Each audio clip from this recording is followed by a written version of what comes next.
А у нас как получается? ЧП не планируют, планируют нормально. И если ЧП случается, для них сюрприз. ЧП сюрприз.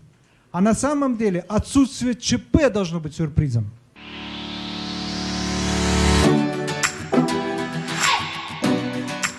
Проблема многих в том, что они планируют нормальный ход событий.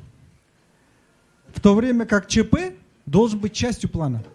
Мы как-то были на примере какого-то фильма про восхождение альпинистов с Максутом Жумаевым. Ну, вы знаете, легендарный наш альпинист. Вот сейчас он буквально второй раз на Эверест сходил.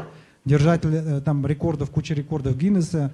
Там один из, по-моему, 7 или 8 людей в мире, который поднялся на Эверест без кислорода. Очень хороший парень, казах, Максут Жумаев. И мы смотрели этот фильм, он меня пригласил на премьеру этого фильма. Я забыл название фильма, но там про альпинистов и то, что они шли, попали там и так далее, и так далее.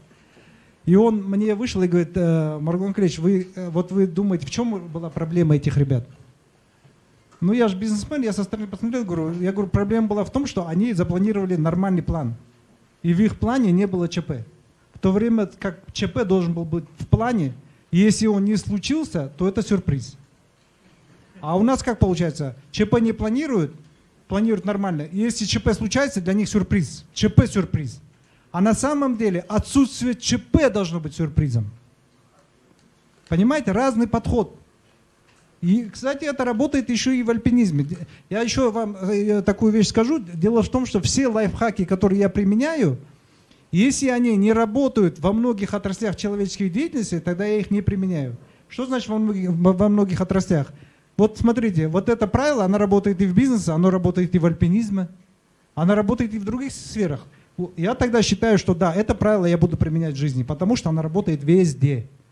Есть правила, которые там не противоречат законам физики, математики.